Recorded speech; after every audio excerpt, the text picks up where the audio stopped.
तू इतना सब सहती रही। मैं तो सोच रही थी तू बहुत सुखी होगी। बहन, लगता है मेरी किस्मत में सुख है ही नहीं। कभी कभी तो सोचती हूँ मर ही जाऊं। नहीं करुणा, मेरे रहते तुझे चिंता करने की जरूरत नहीं है।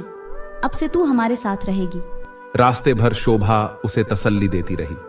कुछ देर में करुणा को जैसे नींद आ गई। शोभा ने करण से बात की। करण, तुमसे पूछे बगैर मैंने करुणा को अपने साथ रखने के लिए बोल दिया। तुम्हें बुरा तो नहीं लगा? कैसी बात करती हो शोभा, मुझे तो खुशी है। हम किसी के काम आ रहे हैं। कुछ ही देर में तीनों घर पहुंच गए। शोभा ने करुणा को गेस्ट रूम में ले जाकर सुला दिया। उसके बाद दोनों अपने बेडरूम में आ गए। थक जाने के कारण करण तो सो गया, लेकिन शोभा की आंखों से नींद गायब थी। पिछले 3-4 घंटे में इतना कुछ हो गया जिसे सोचकर उसे यकीन नहीं हो रहा था। अगले दिन करुणा सोकर उठी। वह अपने बिस्तर पर बैठी थी। उसका सिर दर्द से फटा जा रहा था।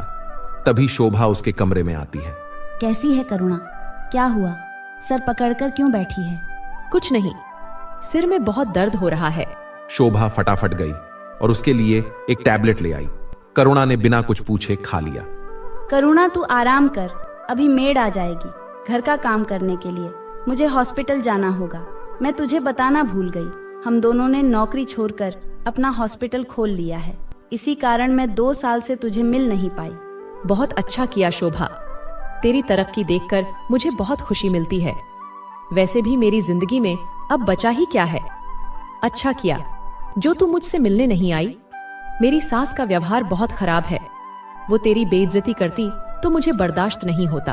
बहन, जो हुआ उसे भूल जा और नए सिरे से जिंदगी शुरू कर।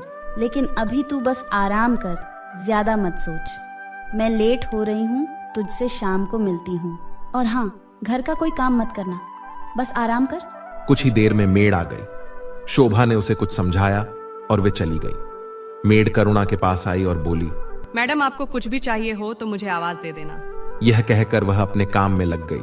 इधर शोभा अस्पताल पहुंचकर मरीजों को देखने में व्यस्त हो गई। दोपहर को शोभा और करण दोनों लंच करने बैठे तो शोभा ने कहा, करण, हमें करुणा के बारे में कुछ सोचना होगा। देखो शोभा, तुम बहुत जल्दबाजी कर रही हो। तुम समझो, उसने अभी 6 महीने पहले अपने पति की मौत देखी है। उसके बाद पिछले 6 महीने में यह सब झेला है। मुझे लगता है वह डिप्रेशन में चली गई है, इसलिए उसे किसी नई बात के लिए राजी करना सही नहीं होगा। हाँ, तुम सही कह रहे हो। इस सब से उभरने में उसे काफी समय लग जाएगा। फिलहाल एक काम करो, उसे 1 सप्ताह आराम करने दो, फिर उसे शॉपिंग पर ले जाना। उसे उसकी पसंद के कपड़े वगैरह की शॉपिंग कराना, उसे अच्छा लगेगा। शोभा मान जाती है। शाम को शोभा कुछ फल लेकर करुणा के पास पहुंचती है। करुणा, कैसा बीता दिन? कोई परेशानी तो नहीं हुई? ये कुछ फल है, मैं तेरे लिए लाई हूँ। इन्हें फ्रिज में रखवा रही हूँ, खाती रहना।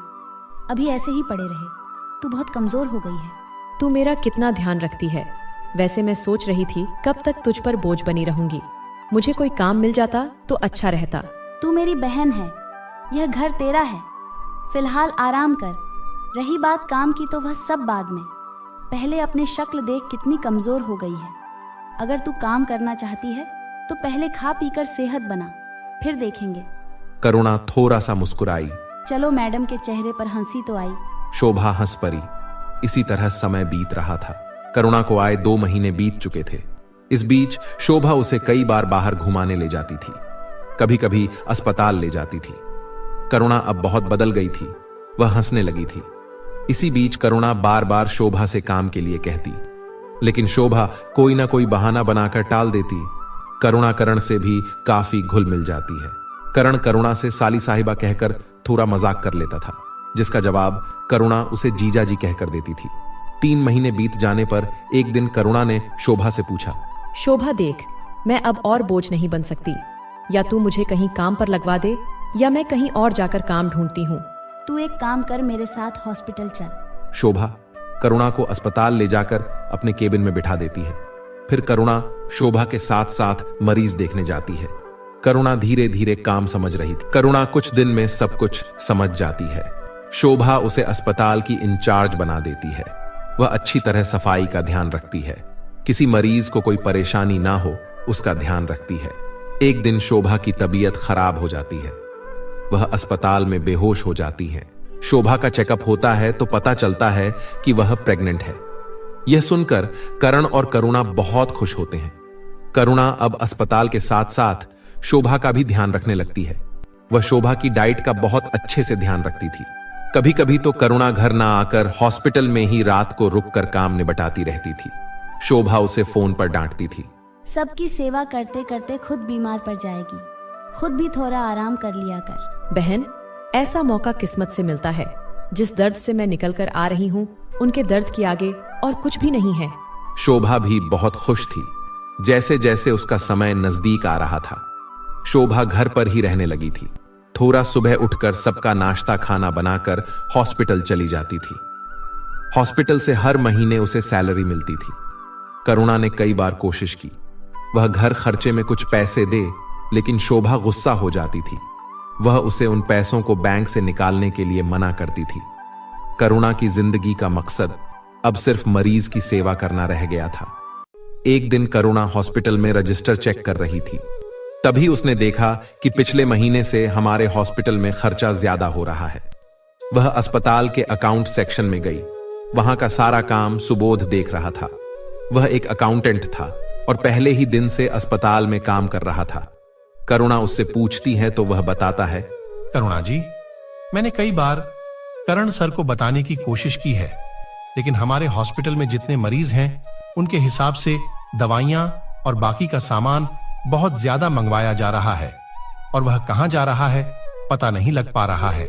इसका मतलब कोई सामान को बेच रहा है। सुबोध जी, आपको मेरा साथ देना होगा। मैं उसे रंगे हाथ पकड़ना चाहती हूँ। मैडम, इस अस्पताल को मैंने अपने सामने बनते देखा है। मैं शुरू से इसमें काम कर रहा हूँ, लेकिन अभी शोभा जी के जाने के बाद जो नई डॉक्टर मिस अंजलि आई है, वह यह सारा ऑर्डर पास करती हैं। मुझे उन्हें पर शक है। आधा माल यहां आता है और आधे का सिर्फ बिल बनता है। आप सही कह रहे हैं। मैं ठीक तो कह रहा हूं, लेकिन उन्हें पकड़ेंगे कैसे? माल तो यहां आता ही नहीं है।